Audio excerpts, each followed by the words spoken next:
Bienvenidas y bienvenidos a este salón de la Fundación Caja Segovia.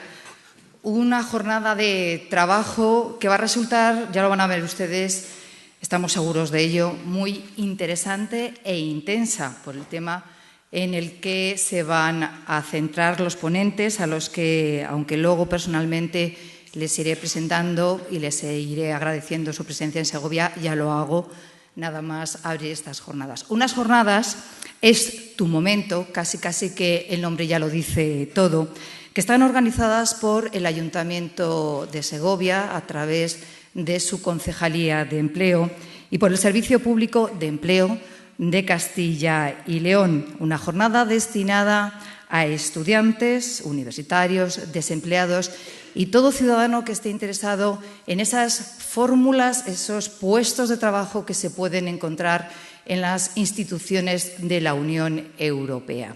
Están con nosotros quienes representan a las administraciones que han trabajado por que esta jornada sea posible. Está con nosotros el concejal de Empleo del Ayuntamiento, Javier Giraldez, el delegado territorial de la Junta de Castilla y León, Javier López Escobar, y el coordinador cultural de la Fundación Caja Segovia, Rafael Ruiz. Buenos días a todos. Es evidente que el empleo realmente nos preocupa. La asistencia masiva esta mañana a este acto lo demuestra. Realmente el empleo es el gran problema. Siempre digo que el empleo en general, pero sobre todo y especialmente el empleo juvenil. Juvenil que hace poco era juvenil, pero ya empieza a no ser tan juvenil. Ya hablamos de chicos de 30 años, 35 que no tienen trabajo. Realmente es un problema y creo que esta oportunidad que nos ofrece Europa, en definitiva, Europa va a ser, yo creo, muy importante y va a abrir por lo menos una ventana de luz. Buenos días a todos. Después de esta pequeña breve introducción, saludo al delegado territorial de la Junta, querido Javier, coordinador cultural de la Fundación, Rafael Ruiz. Buenos días, Rafael. Quiero saludar también a Javier Encinas, gerente de servicios del Servicio Público de Empleo, que nos acompaña, y a mi compañera Marisa Delgado, concejal de Gobierno. Buenos días, Marisa, ¿cómo estás? Que de repente... Buenos días a todos, señoras y señores. En primer lugar, queremos daros la bienvenida a todos a estas jornadas organizadas por la Concejalía de Empleo, Desarrollo, Tecnología del Ayuntamiento de Segovia y el Servicio Público de Empleo de la Junta de Castilla y León, en colaboración con la Fundación Caja Segovia, la Oficina de Información Europa Direct, la Universidad de Valladolid y la IE, el Instituto de Empresa University. Así como quiero de forma especial agradecer a nuestros ponentes, Enrique González, embajador en misión especial, Isabel Moya, consejera de Asuntos de Política y Territorial, Germán Ramos y Carlos Calvo. Les agradezco mucho su presencia aquí, pues que vienen directamente de Bruselas para este acto y les agradezco directa y personalmente su presencia en este acto. Es tu momento. ¿Y por qué decimos que realmente este es vuestro momento? Sabemos que la situación económica y laboral actual es compleja y, por lo tanto, la búsqueda de empleo se ha convertido en un trabajo, en un verdadero trabajo para muchos de vosotros. Vuestra participación en estas conferencias demuestra una actitud activa en esa búsqueda, en la que hay que ser constante y persistente. Pretendemos que a lo largo de la mañana estas ponencias os proporcionen nuevas herramientas que os permitan llegar al objetivo final, que es en consecuencia el empleo. Hoy en esta sala tenemos la oportunidad de conocer de primera mano, a través de estos 4 magníficos profesionales, su experiencia, así como las diferentes modalidades para trabajar en las instituciones de la Unión Europea, con una opción viable, atractiva, para aquellas personas que quieran embarcarse en la preparación de estos procesos selectivos. Desde la Administración, desde las diferentes administraciones, es nuestro deber y queremos apostar por la información como herramienta que facilite vuestra búsqueda de empleo. Los españoles somos ciudadanos europeos, con competencia suficiente para superar estos procesos, como demuestran las estadísticas, y con capacidad para desarrollarnos profesionalmente en un puesto de trabajo en alguno de los Estados miembros. Tenemos que ser conscientes de que el conocimiento de otras lenguas nos va a abrir camino en esta carrera de fondo que puede empezar a partir de hoy con destino a las instituciones europeas. Esta sesión supondrá un punto y seguido, y seguiremos apostando y apoyando nuestra búsqueda con otras acciones, de las cuales os seguimos informando más adelante. Muchas gracias y que tengan una jornada muy productiva. Muchas gracias. Les decía que estas jornadas son fruto del trabajo coordinado de las administraciones. El Servicio Público de Empleo de Castilla y León forma parte de esas administraciones, esas instituciones. El delegado territorial de la Junta de Castilla y León, Javier López Escobar, nos acompaña. Señoras, señores, lo primero que quiero decir es que estoy muy gratamente sorprendido por el interés que ha despertado esta jornada, por la enorme participación y por ver tantísimas personas jóvenes que son los que estáis llamados, y no es un tópico, a tomar las riendas, a tomar el timón de esta sociedad. En la Comunidad Europea, si mis datos no fallan, hay 46.000 empleados que están trabajando en estas instituciones y, aunque los tiempos, como decía también Javier, no son buenos para el empleo todavía, parece que estamos mejorando, sí que se va a dar a partir de ahora un altísimo grado de relevo en esta comunidad. Y eso es un reto. Es verdad que la crisis también ha afectado a toda Europa y que el espíritu europeísta que acogimos con tanta ilusión hace poco más de una década, pues ha ido decayendo, pero no podemos dejarnos llevar por ese espíritu. Vosotros tenéis que llevar esa sangre nueva, ese impulso, ese emprendimiento, vuestra juventud a las instituciones europeas. Recientemente me comentaba una de las personas que va a ser ponente en esta jornada que ya va habiendo personas muy mayores en la Unión Europea y que hace falta un relevo generacional y que es el momento para que los jóvenes se incorporen a construir esta Unión Europea, porque no es solamente una oportunidad de trabajo, es también una oportunidad de futuro para vosotros, pero es una oportunidad de futuro para Europa. Hoy va a haber en las ponencias personas que os van a dar sobradas razones para que os decantéis por esta opción, por trabajar en las instituciones europeas, por empezar una carrera internacional, una carrera que abra España a Europa, una carrera que haga realidad ese espacio de 500 millones de personas, espacio de libertad, de justicia, pero un espacio que todavía está por construir, un espacio que se está construyendo constantemente. Es verdad que hay otras razones más cercanas, como por ejemplo salarios interesantes, pero también son oportunidades de empleo flexible, oportunidades de desarrollo personal y oportunidades de volver a España también, porque a veces cuando promocionamos el empleo fuera da la sensación de que os estamos echando y yo al menos quiero que volváis. Yo tengo hijos de vuestras edades y estoy deseando que encuentren un futuro, pero también que vuelvan con esa visión global que da la de haber estado en contacto con tantísimas personas diferentes. Estar en la Unión Europea supone, por tanto, estar en el lugar donde se producen los cambios, en el lugar donde se genera el futuro, en un lugar donde también hay dudas, temores, donde hay retrocesos, donde se cometen errores, pero en un lugar donde esos errores se convierten en oportunidades. Y eso, los protagonistas tenéis que ser vosotros, protagonistas y esperanza, al menos la mía. Yo quiero invitaros a que esta imaginación, todo esto que imagináis y deseáis, lo convirtáis en realidad. Las ponencias os van a explicar cuáles son los caminos, dónde se encuentran los secretos, cuáles son las puertas de entrada. Y aquí, como representante de la Junta de Castilla y León, lo único que tengo que decir es que es una prioridad de la Junta de Castilla y León fomentar la presencia de nuestra comunidad en el ámbito de la Unión Europea. Si no estamos en Europa, no somos nadie hoy día. Necesitamos que en la medida de vuestras posibilidades se incremente esa presencia y también ponemos a vuestra disposición una serie de instrumentos para facilitaros la tarea, complementarios de los que aquí hoy se van a explicar y que podéis encontrar en la página web corporativa de la Junta de Castilla y León en la sección dedicada a EUCIL, que es la de Información Europea. Bien, simplemente quiero recordaros que estamos a vuestra disposición, que la Delegación Permanente de Castilla y León ante la Unidad Europea, la delegación, como digo, son los ojos de Castilla y León en el mundo, pero también está a vuestro servicio. Quiero agradecer esta iniciativa al Ayuntamiento de Segovia, a los ponentes que hoy, como decía Javier, han encontrado un hueco para venir hasta aquí y explicarnos todo esto.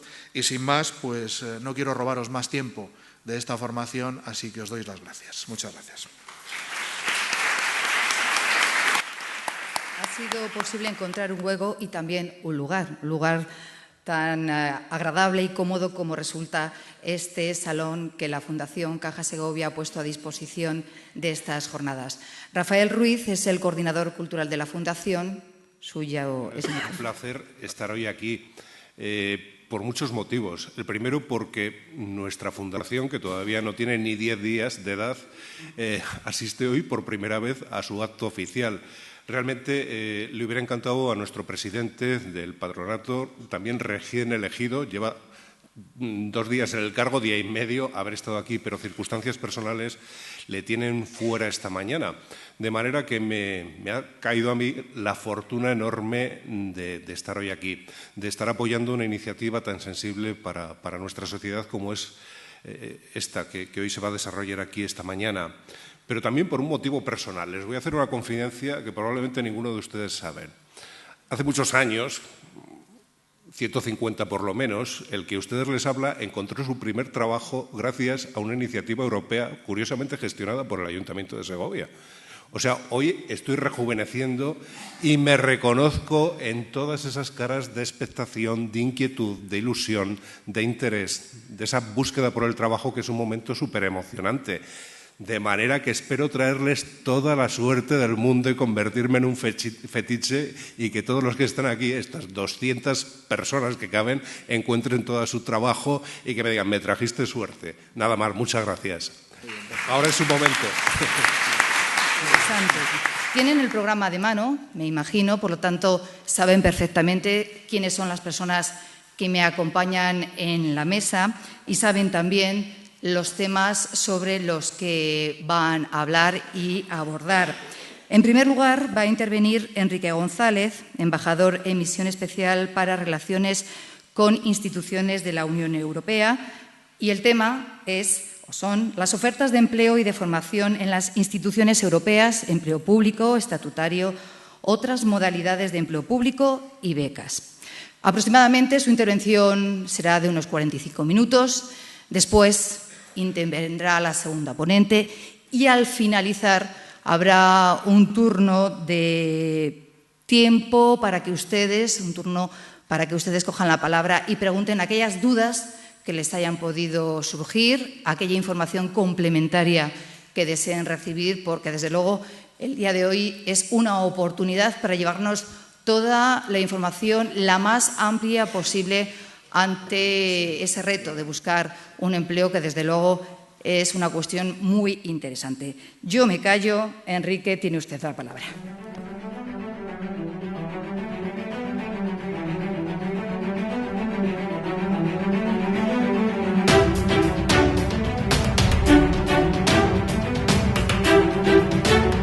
Buenos días y, bueno, en primer lugar, mi agradecimiento al Ayuntamiento de Segovia, al Servicio de Empleo de la Junta de Castilla y León, a la Fundación Caja Segovia por darme la oportunidad de intervenir en esta jornada sobre oportunidades de empleo en las instituciones europeas. En la introducción, justamente el representante de la Junta de Castilla y León aludía a la prioridad para fomentar la presencia de españoles, en este caso de la comunidad, en las instituciones europeas. Y justamente ese es un objetivo, esa es una prioridad totalmente compartida por el Ministerio de Asuntos Exteriores y de Cooperación, que trata de fomentar por todos los medios la incorporación de nacionales españoles en las instituciones europeas. Como se ha indicado, yo voy a referirme en mi intervención al régimen aplicable al personal al servicio de la Unión, una referencia a oportunidades de empleo, también a las prácticas que pueden realizarse en las instituciones, aunque en este caso será el ponente Carlos Calvo, quien aludirá de manera más amplia a este tema de las prácticas en las instituciones, así como también una leve referencia a cuestiones de formación. Después Isabel Moya aludirá con mucha más concreción a las convocatorias en curso que van a convocarse, a las características de los procesos de selección, a la preparación de los concursos y Germán Ramos nos dará su visión de lo que significa trabajar en las propias instituciones. Hemos sido colegas en la Secretaría del Consejo durante años, él lo sigue siendo, él sigue trabajando en las instituciones y podrá explicar cuáles son las características de ese trabajo. Trabajar en las instituciones europeas significa trabajar en un marco multinacional, multicultural, multilingüístico, algo que resulta especialmente atractivo, especialmente enriquecedor. En las instituciones europeas trabaja un número considerable de personas. Antes ya en la introducción se aludía a ello y yo daré inmediatamente algunas cifras concretas, pero esas personas que trabajan al servicio de las instituciones lo hacen con regímenes, con estatutos diferentes. A efectos de esta presentación, yo he englobado a todo ese conjunto de personas en tres grupos distintos. En primer lugar, y lo más importante, pues el personal de la Unión stricto sensu y que engloba también agentes con estatutos diferentes. En primer lugar, los funcionarios, también conocidos como personal estatutario, se les aplica el Estatuto de la Función Pública. Los denominados agentes temporales, muy numerosos también y que solo se diferencian de los anteriores, como la palabra indica, por la temporalidad de su contrato. Los agentes contractuales, con una vinculación laboral, en este caso y no administrativa, con la institución, con actividades de carácter diverso según el grupo de funciones de que se trate. Y, finalmente, lo que se denomina el personal eventual, aquellas personas contratadas in situ, por ejemplo, pues en el caso de delegaciones en el exterior, en los países terceros, cuando se contrata independientemente de los funcionarios o agentes que trabajan en la delegación, se contrata también a agentes locales o personal eventual en este caso, o en las agencias. Un segundo grupo de personas trabajando temporalmente en las instituciones englobaría, evidentemente muchísimo menos numeroso que el anterior, a los funcionarios nacionales que durante un periodo de tiempo determinado, hasta un total de 4 años, máximo de 4 años, son destacados al servicio de las instituciones. Aquí también personas con regímenes diferentes, lo pueden ver en la diapositiva.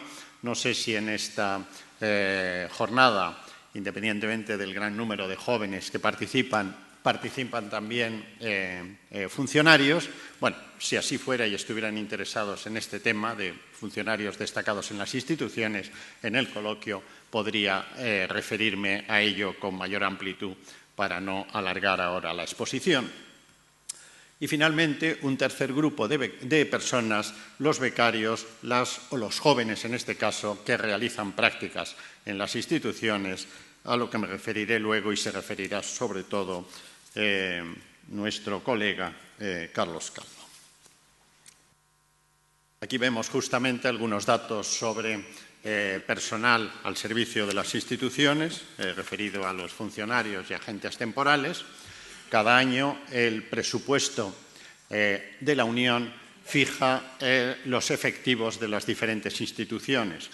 Pues bien, en este sentido, el presupuesto de este año, el año 2014, prevé un total de hasta 46.625 personas trabajando en las instituciones.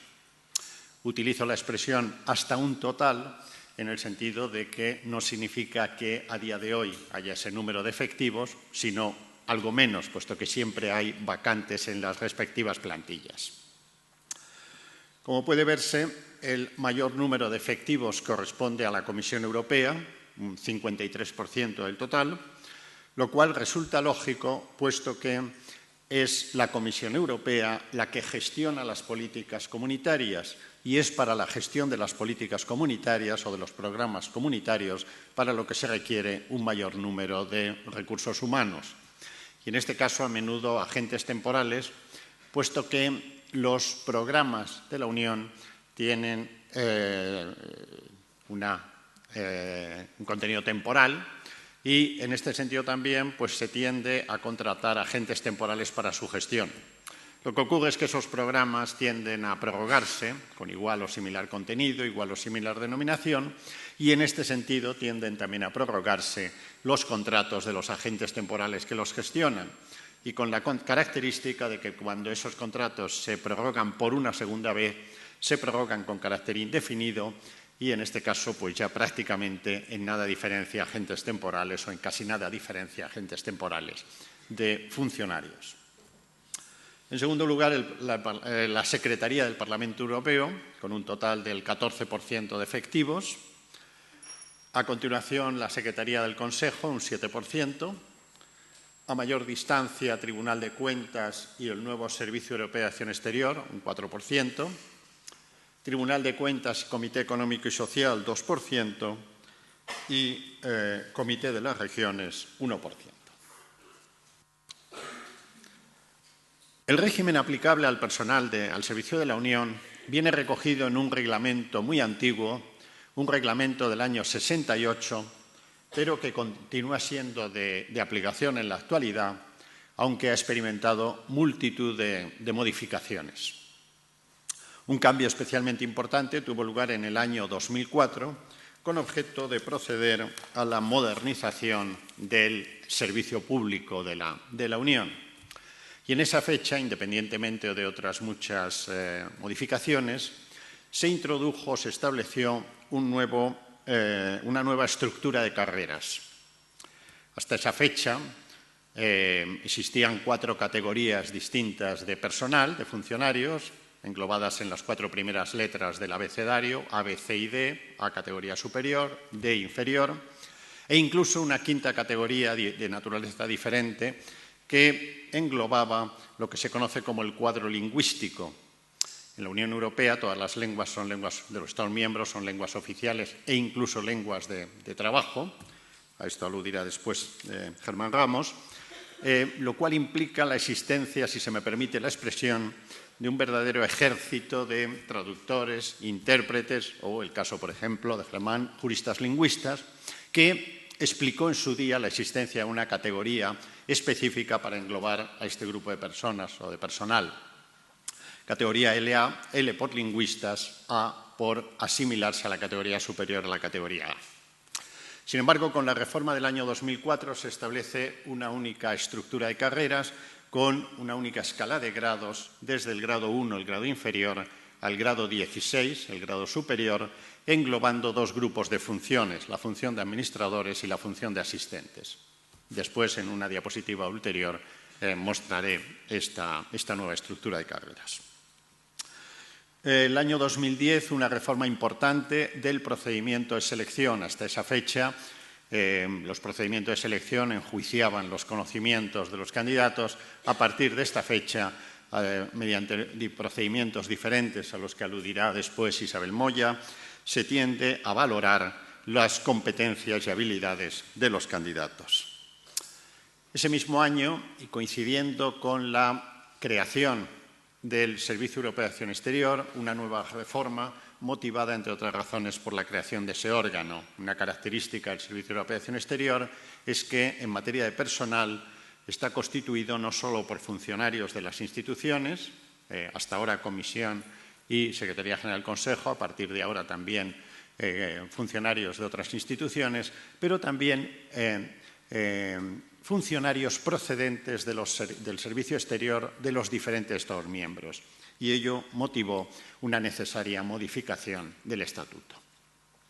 Y finalmente, una reforma muy reciente, culminada el año pasado, tras 2 años de negociaciones, que ha entrado en vigor en enero de este año, motivada por las restricciones presupuestarias que también sufre la Unión Europea y por el hecho de que el año pasado culminaba el periodo de 2 décadas en los que había sido de aplicación el régimen hasta entonces existente o el método hasta entonces existente de adaptación de los salarios de los funcionarios y se requería la introducción de un nuevo método de adaptación de esos funcionarios, de esos salarios, independientemente de otros cambios.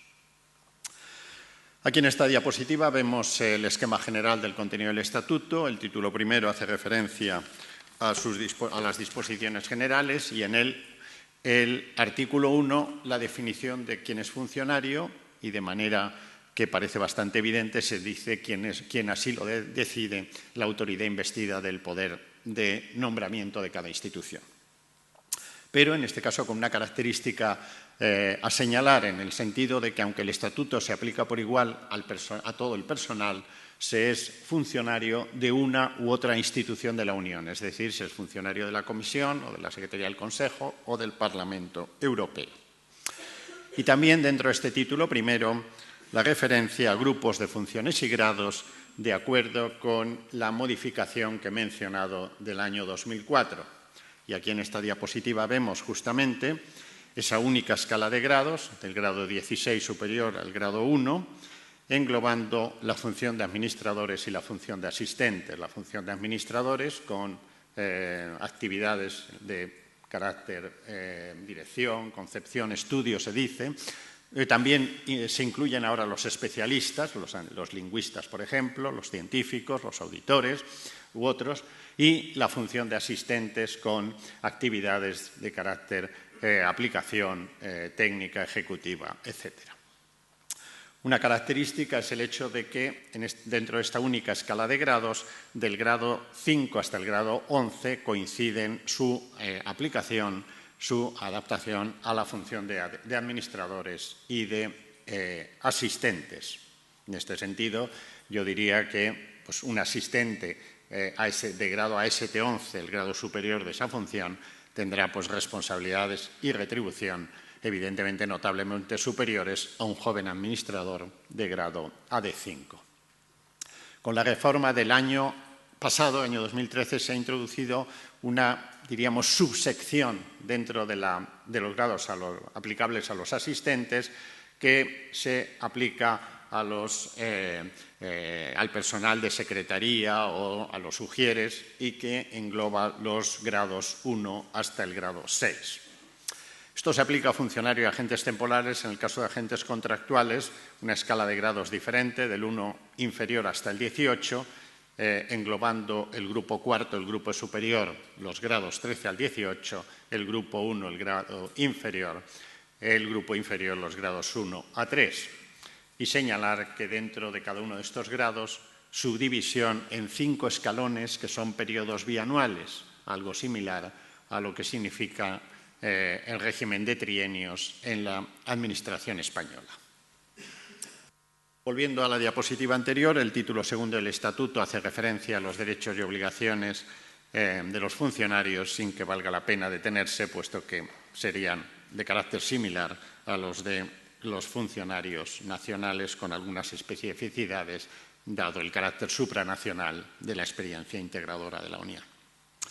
Título tercero, especialmente importante, denominación carrera de los funcionarios. Cuando el año 68 se aprueba el reglamento con el Estatuto de la Función Pública, en aquel momento los Estados miembros quisieron aprobar un reglamento que estableciera la posibilidad de una verdadera carrera administrativa para las personas con vocación por la función pública internacional.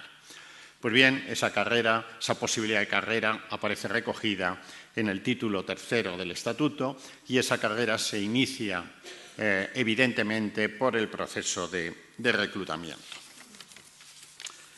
¿En qué momento se procede al reclutamiento de personal por parte de las instituciones? Veíamos antes una diapositiva con la plantilla de efectivos de cada institución, incluida en el presupuesto anual. Pues bien, cuando existan vacantes en la plantilla, pero sin que, evidentemente, la existencia en un determinado momento de una vacante concreta dé lugar a la convocatoria de un concurso, ni mucho menos, Cuando, por ejemplo, en la Comisión Europea, Dirección General de la Energía, se produce una vacante, pues imaginémonos, de grado AD9, pues normalmente será otro funcionario de ese grado que se considera apropiado quien pase a ocupar esa vacante, o bien un funcionario del grado inmediatamente inferior, AD8, con un mínimo de antigüedad de 2 años en el grado, puede ser promocionado y pasa a ocupar esa vacante, o a veces, esto es bastante excepcional, pero a veces tienen lugar mutaciones interinstitucionales, un funcionario de otra institución, imaginémonos a la Secretaría General del Consejo, que es mutado a la comisión por acuerdo de las dos instituciones y del propio interesado y pasa a ocupar esa vacante. Si muy excepcionalmente esto no fuera posible, ya digo, insisto en la expresión muy excepcionalmente, se convocaría un concurso específico para la cobertura de ese puesto que tendría, digamos, unas características específicas. Pero los concursos normales que se tienden a convocar son para el reclutamiento de personal en los grados de base de cada función, dado que los agentes, los funcionarios, van siendo promocionados del grado de base a los grados superiores y es en los grados de base donde se van produciendo las vacantes, algo similar a lo que ocurre también en una administración nacional. Es decir, en los grados AD5 si no se requiere experiencia, AD6, AD7 si se pide algún tipo de experiencia, o en los grados AST1 sin experiencia, AST2, AST3 con experiencia. Y esos concursos que se convocan, que los convoca la Oficina de Selección de Personal de la Unión, EPSO, que se publican en el Diario Oficial de la Unión Europea, pueden ser para el reclutamiento de generalistas, en unos u otros ámbitos de carácter general o sin especificar ningún ámbito, como es el caso de la convocatoria actual abierta, o para el reclutamiento de especialistas, léase los lingüistas, por ejemplo, los científicos, auditores, por ejemplo, una convocatoria actualmente abierta también. Características de los concursos comunitarios. Una muy importante, diferenciadora del régimen de oposiciones en España.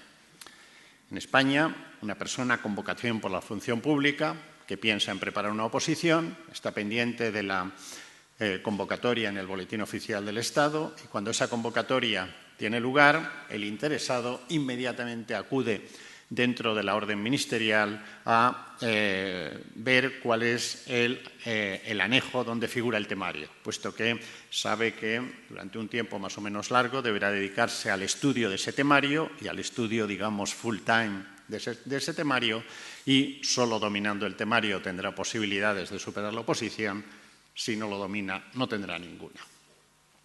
En los concursos para la Unión no existe un temario, sino solamente en la convocatoria las indicaciones generales sobre el tipo de concurso de que se trate y los requisitos requeridos para poder presentarse al mismo.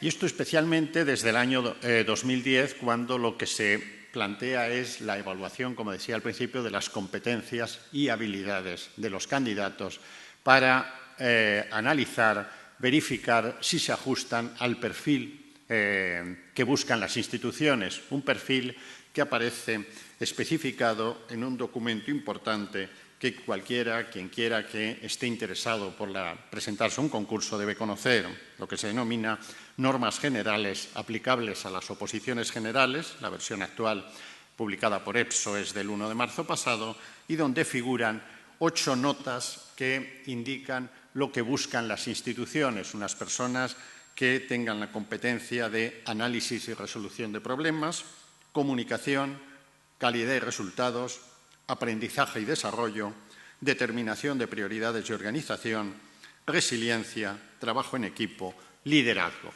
Pues bueno, como después se explicará, las pruebas que constituyen el proceso de selección van a ir todas ellas dirigidas a verificar si el perfil del candidato responde o reúne, si el candidato reúne esas competencias.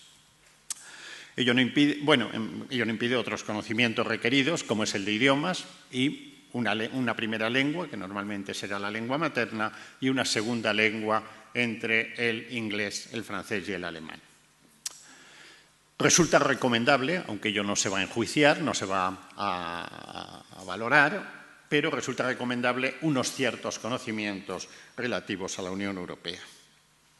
Las convocatorias, como he dicho, aparecen en el Diario Oficial de la Unión Europea y luego se aludirá a la convocatoria actual abierta para el reclutamiento de administradores correspondiente a este año 2014. Y se aludirá también a otras convocatorias abiertas o que se abrirán, se convocarán próximamente. El proceso de selección tiene lugar en 2 fases. Preselección en las capitales y otras ciudades de los Estados miembros mediante la realización de pruebas a través de ordenador y tipo test. Quien supera la preselección es invitado a Bruselas a la segunda fase, selección propiamente dicha, en el denominado centro de evaluación, con pruebas diversas a las que también se aludirá ulteriormente. Nueva nota diferenciadora respecto al sistema de oposiciones en España. Cuando en España alguien supera una oposición, se convierte, tendrá quizá que realizar algún curso adicional, pero se convierte o se convertirá normalmente en funcionario. En la Unión Europea las cosas son diferentes, aunque esto no debe asustar en absoluto. Se supera un concurso y superar un concurso significa que el panel, el jurado que lo ha enjuiciado, incluye a las personas que lo han superado en una lista de aptitud. La palabra ya lo indica, significa que esas personas son aptas para poder devenir, en su caso, funcionarios. Esa lista de aptitud, EPSO la convierte en lista de reserva, con una duración, una validez determinada, 1 año, 2 años, aunque puede ser luego prorrogada, y figurar en esa lista de reserva son circuladas por las diversas instituciones donde evidentemente existen vacantes y esas vacantes deben ser cubiertas. Estar en la lista de reserva, por tanto, significa que no se tiene todavía ningún derecho a convertirse en funcionario en absoluto, pero sí a que les pueda ser ofrecido un puesto de trabajo previa invitación a una entrevista. Y en este sentido, yo siempre recomiendo el que quien ha superado un concurso y figura en lista de reserva lleve a cabo lo que yo denominaría una actitud proactiva, en el sentido de vender, entre comillas, su candidatura. Existen vacantes en las instituciones, esa lista de reserva circula por las instituciones, pues bien, en este sentido, la persona que ha superado un concurso y está en una lista de reserva, condición, por tanto, sine qua non, y con la ayuda a la que después se aludirá de la representación permanente, pues puede tener información sobre dónde hay vacantes y, en este sentido, dirigirse pues, al jefe de unidad, a los funcionarios donde esas vacantes se encuentran, indicando, en primer lugar, que se ha superado el concurso y que se está en la lista y cómo el perfil propio se adecua perfectamente a la vacante existente para que les sea concertada una entrevista.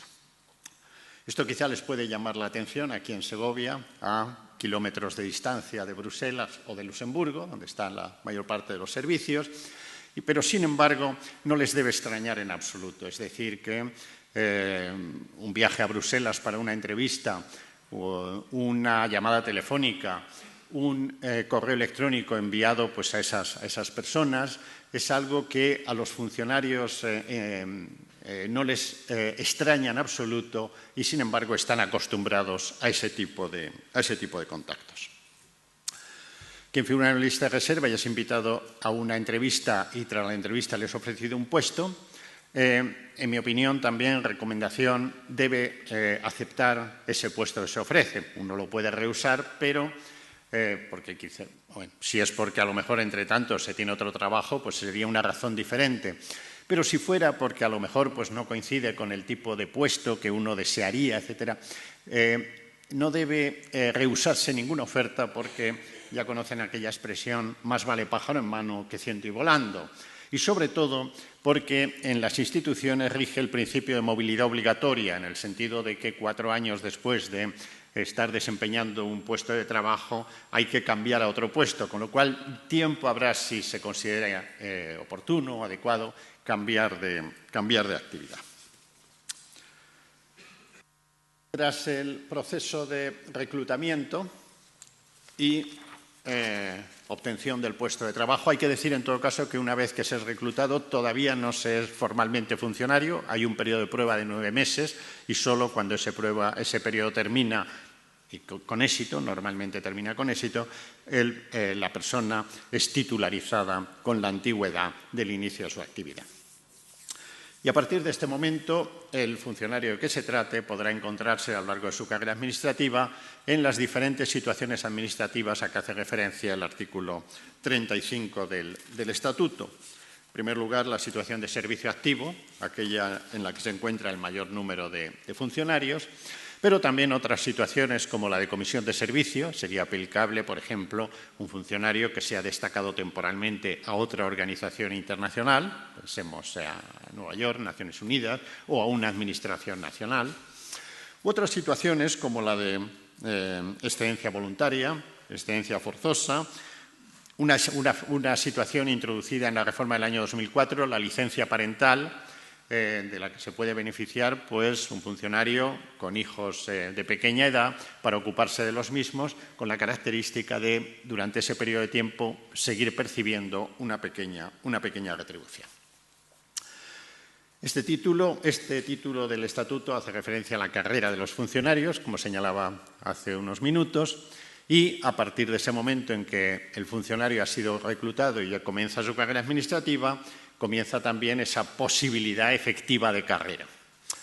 Existe una promoción automática dentro de cada grado por el transcurso del tiempo y es el acumular escalones sucesivos, bienios sucesivos, con la característica de que esos bienios pues, tienen una entidad económica mayor que el régimen de trienios en España.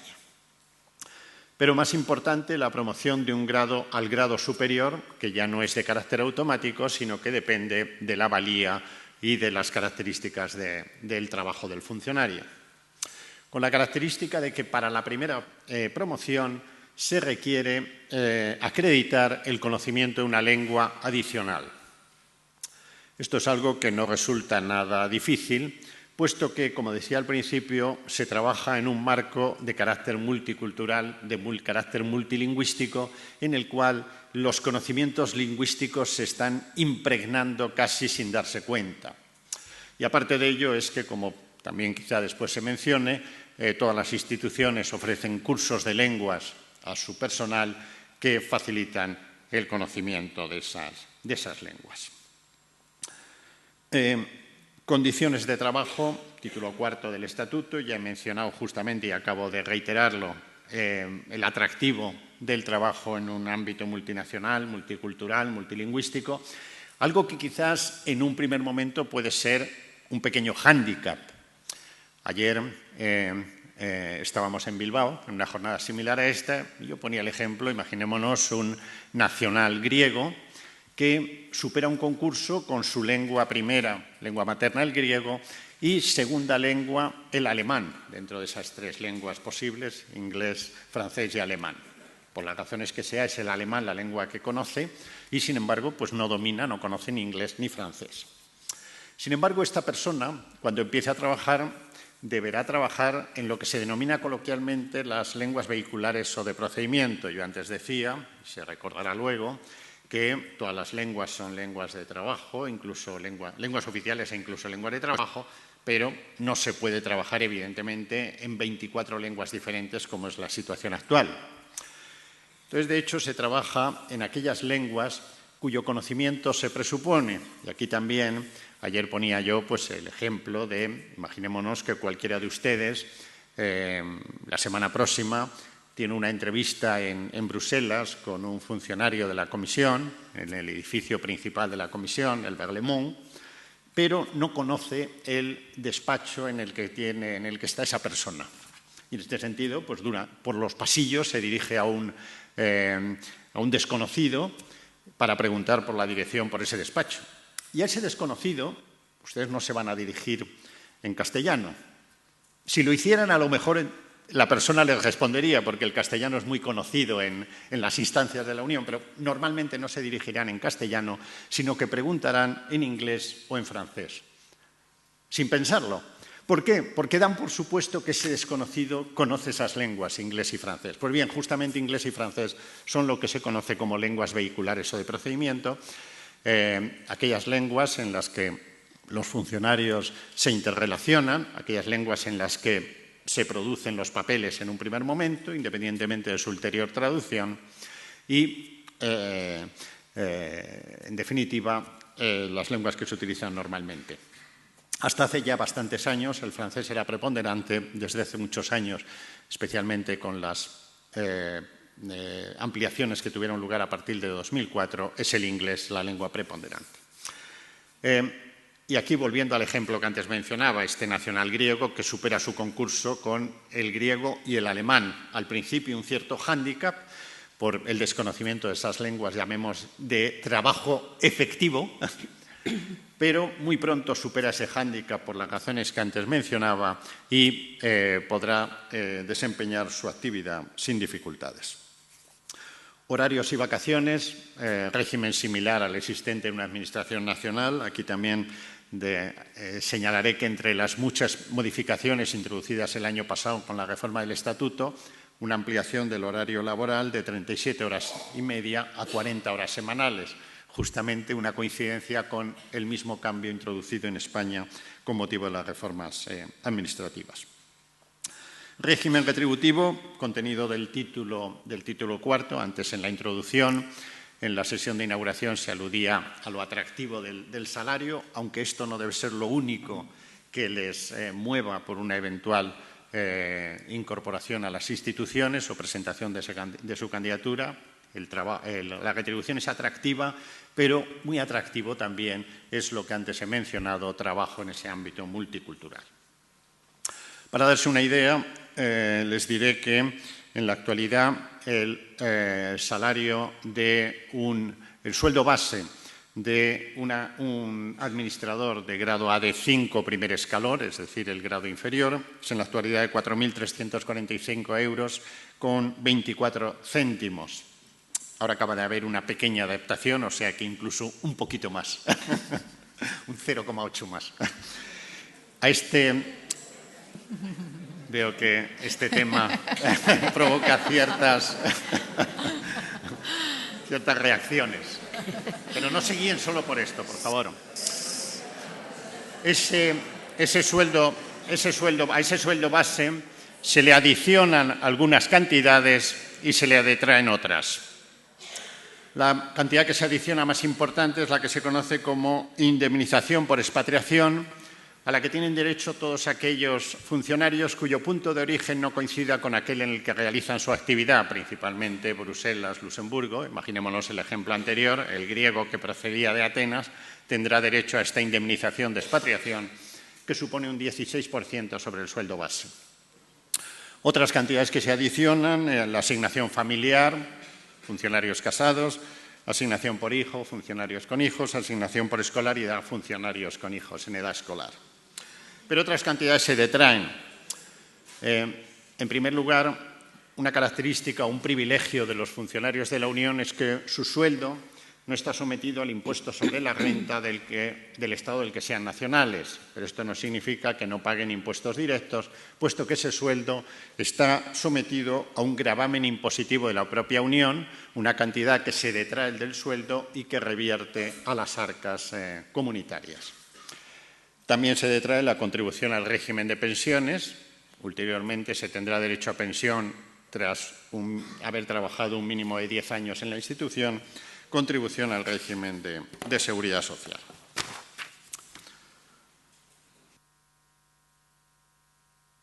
No he mencionado al hablar del reclutamiento que el reclutamiento se lleva a cabo en base al principio de no discriminación, y esa no discriminación incluye, entre otras cosas, la no discriminación por nacionalidad, es decir, que los concursos están abiertos a nacionales de todos los Estados miembros, pretendiendo al mismo tiempo pues, que se incorporen progresivamente nacionales de todos los Estados miembros.